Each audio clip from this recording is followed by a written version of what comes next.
Alright, alright. So I'll select, what will select? I will not select anything. I will select, of course, I will select my edges, double click on this and try to move it like probably this, or rotate it maybe a little bit with R, and then put it here. Let's see. Okay, I think it's good. Now we have to put this on the wrist. So let's position it around the wrist. I'm rotating, as you can see, my view from from top to bottom, to the side view, to the back view, to the front view, so I can position this. So this is well positioned, this is well positioned, but here, of course, we'll have to press Ctrl R, add this loop, and position it around the elbow. Very cool. Okay, this is enough. I mean, we don't need too much, but let's position few more, Ctrl R, and then with the scroll wheel, I'll position 3 here, I'll position them in the middle, and then Ctrl R, 3 in here, and position them around the middle. Now, this of course will allow me, when I put my,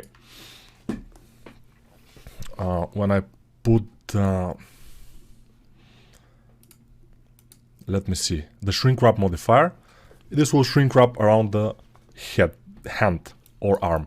In this case, we don't need it to shrink wrap it too much, but we will anyway, it's okay. Now, let's do the same for the leg here, and we will see. Okay, from the side view, from the front view, it's okay. Then here in the bottom, oh no, I cannot select it like this. I'll have to double click it to select the whole loop, and then go up, and then S to make it smaller. S is for make it smaller, of course. S, small. No, S is size, of course. Size, S, size. R, rotation. G, grab, basically. Should be grab, I don't know. So for the body we need another cylinder. I know, it's hideous, but we have to put another cylinder for the body. So Shift A, cylinder. Let's see if this will be... I think it's fine, it's fine. Let's 8 vertices here, just above me, 8 vertices, and it's okay. And we just press 3, check those out, X, faces, delete them, then L to select this, and S to scale it, put it down, S to scale it. Try to not move it on any other axis than Z, so only down and up. If you move it a little bit on this side, it will not be in the center, so it's not gonna work that well. Or also you can move it back, so back and up, but not sideways. And then scale. And then I will increase the size of it on Z-axis, so up and down I will increase it. And then I will pull it up, and then increase it again, and now pull it up. And now this is looking really good. Ha! Yeah, you will say, but what is good? No, we will put some edge loops around this area, around this area. This will allow us to connect here later. And we will put more edge loops in here, like maybe like this. I try for my faces to be more squarish. Yes, but I didn't tell you about the eyes. About the eyes, the neck, those pains, how to fix them. You have to get up from the computer every 40 minutes at least. Yeah, I know this is almost impossible, because when you're starting to work and you are concentrated, you forget about time. There are programs that can kind of help with that. Leo is one of them. Leo, like lion in... I think it was Leo. Yeah, I like eyes. Leo. And this program you can adjust it, so every 40 minutes it can lock on your computer for 5 minutes. You can stand up, you can do some exercise. This is good, yes, if you want to keep your health. Other than that, you have to kind of, when you when you kind of figure out that you have spent too much time watching your monitor and looking, you can just start moving your head like this a little bit, watch like this, look from the window, try to focus your eyesight to a distant object, then to some more close object, then to a distant object, then to move your eyes from one side to another side, but also your neck, and like this. And you can do this for a few seconds just to move your muscles, just to move them a little bit, and then continue working. Of course, it's very good idea every hour to have like 5-minute break, to get up, to stretch your muscles, especially the thighs in the back, those muscles that are above the knees in the back, between the knees and the butt. They are very much shortening while you're sitting for long periods of time. Years of sitting, they are shortening, and then you'll have knee pain, you have a lot of pain. So yeah, this is a little tip. Of course, if you're a beginner, most of the time you will be young, so those things are not applying that much to you since you're young. And when you're young, everything is like, well, no problem. But yeah, I'm just saying. So here it's a little bit messed up. We need to connect this to this, so I will Control R, add an edge loop in here. I will add another one here, and most likely I will add another one in this area here. And then I'll have to delete to make a hole in here in which we connect. So I will delete those X faces, and now we have to kind of try to connect them.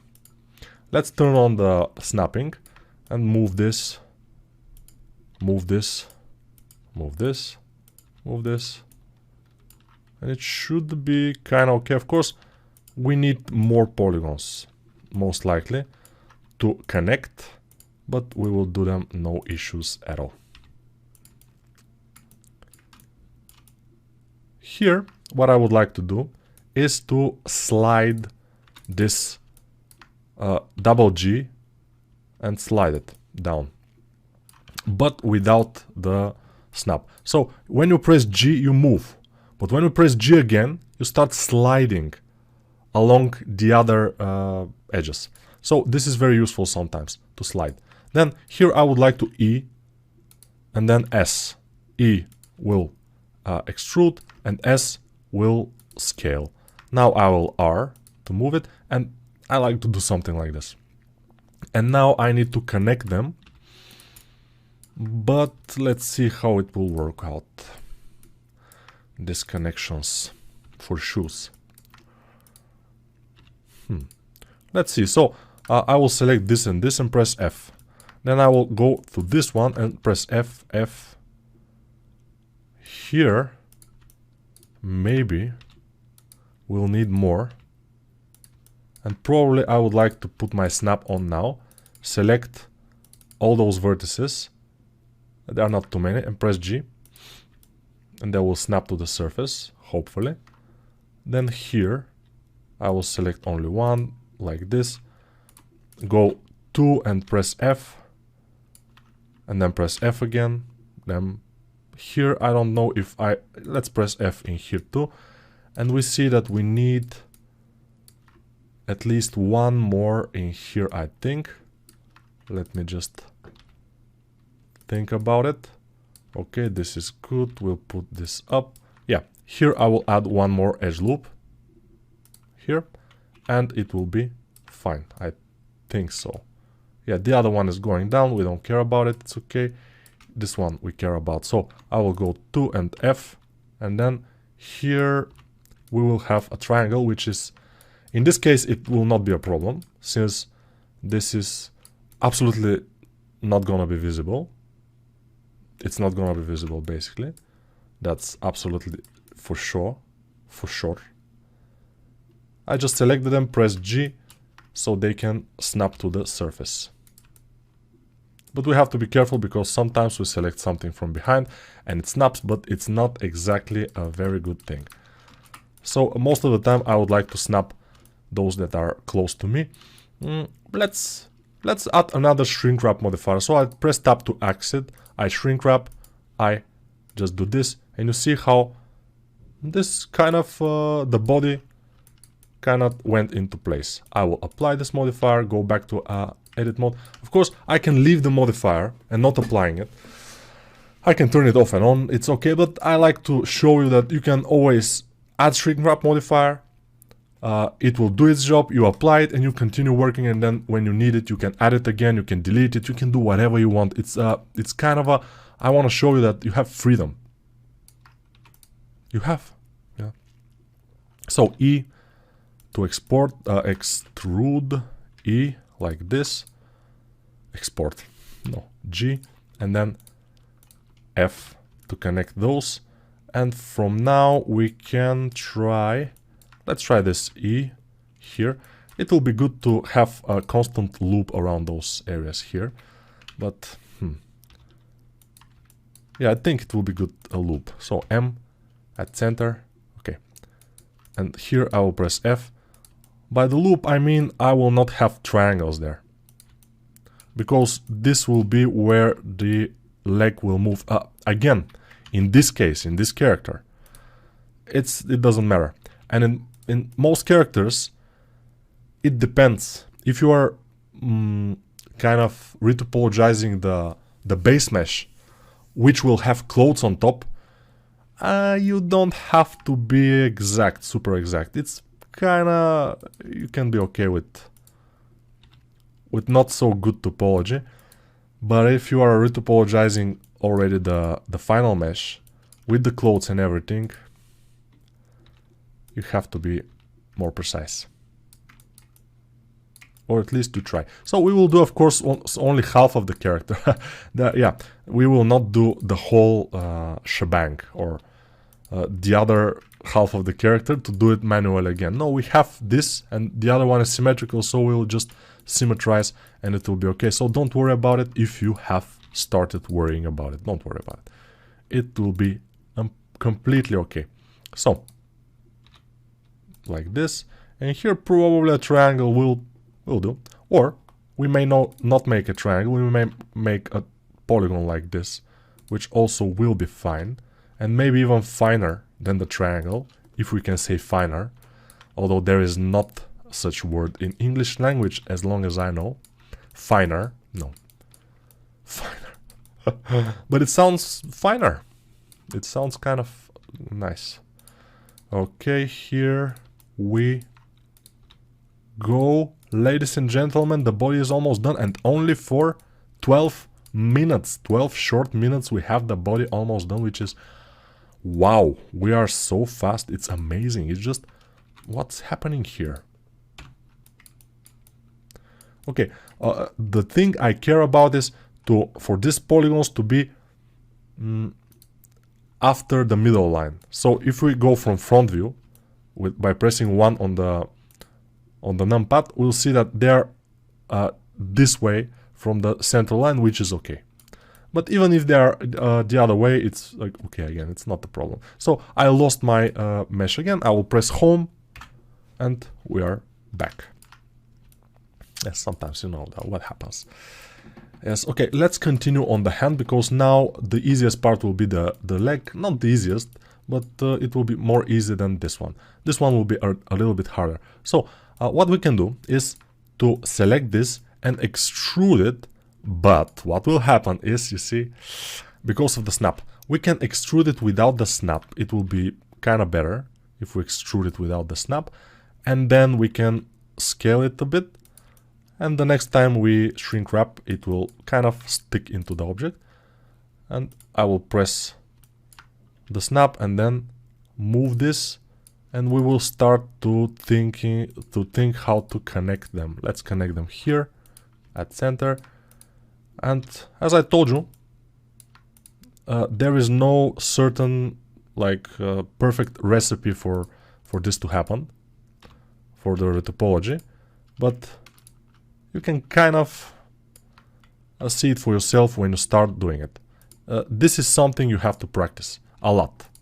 Not just one retopology, oh, I cannot do this. No, you cannot do this, yes, because you haven't done it.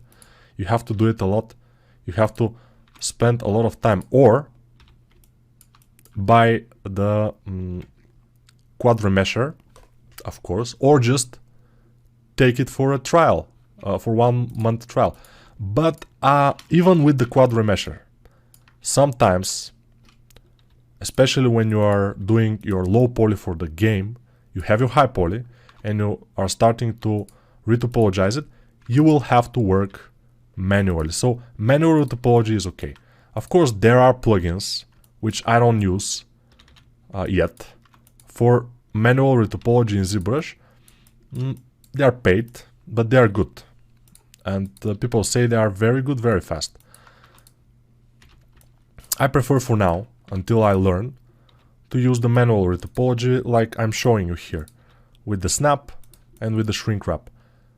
At some point, maybe for my work at least, not for my courses, for my work, I will go to the paid versions because they will be faster. And when we work, especially for money, we want to be as fast as possible.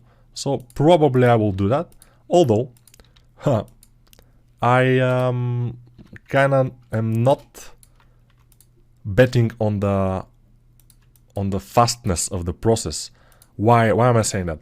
Because when I'm sculpting a human character, for example, I don't use base mesh ever. I always start from sphere. I always start from scratch. When I sculpt whatever I sculpt, I always start from scratch. It's not the fastest way most of the time, but for me it's the most accurate way, and for me it helps me kind of keep my skills ready, keep them sharp. I'm keeping my skills sharp basically, because I need it.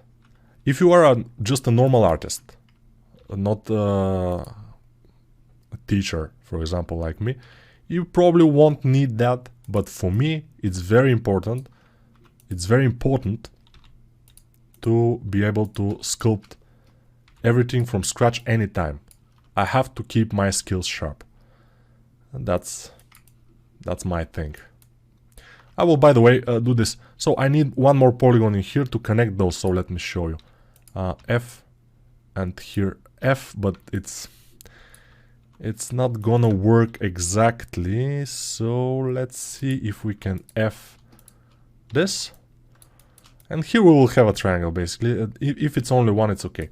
Maybe I will do a triangle also here. I will show you. So press K to cut, and just K, and then like this. So cut, of course, is not written with K, it's written with C, but whatever. So when I finish cutting and I want to continue cutting from someplace else, I just press the right mouse button and I can continue from somewhere else. But if I'm finished completely, I have to press enter to apply it. If I don't press enter to apply it, it will disappear and it will be bad.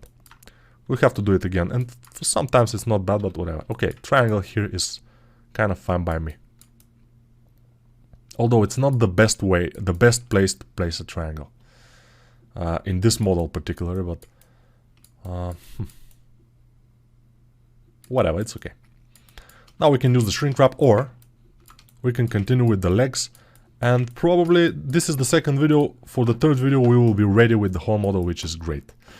I like it when things came out faster than I anticipated. And for example, in this case, let me select two, grab it, move it. In this case, we are pretty fast. This will be for less than an hour, or around an hour it will take us to do the whole model, to retopologize the whole body, which is super low amount of time. Most of the time it takes a lot more time, if we can say a lot more time, but yeah, a bit more time, or a lot more time.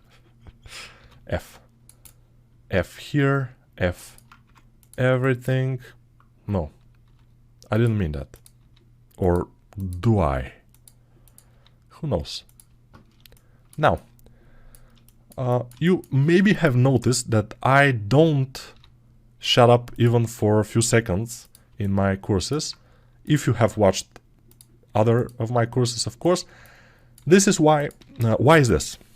Because I have this kind of a thing in my head, and I've watched a lot of courses myself, of course. How else could I learn? But I know that if the guy who is making the course the guy on the course is quiet and he's not speaking at all, you cannot pay attention to the course that much. I mean, it's not that good. So I'm trying to not be that guy. I'm trying to always speak, always be active, always kind of grab the attention of the public, if I may say. So yeah, trying. If I'm achieving this, it's another thing, but I'm at least trying. So here we need to make another, so I will control R and make this loop. Let's see where it's going. It's going here, it's okay. And yeah, because it's too much for me. Too much distortion it will happen if I don't put this loop there. I want this loop. This loop is my salvation, my savior. This loop is my everything. Okay. Yeah, sometimes when we're working, we start to get a little bit crazy. And it's not a bad thing. I mean, this is how we kind of blow the steam off, if we can say. It's a good thing. So G here and E for this, and then I will try to make this as much as possible with the polygons, to surround it with polygons. G, and let's press 2 and then E and then E. You see, it's starting to work, but in the next video we will finish it most likely, because we are almost done. We have to put a little bit more polygons in here and in here, but the main thing, the most complicated thing is the hand, and it's ready, which is great. We are ready. See you in the next video.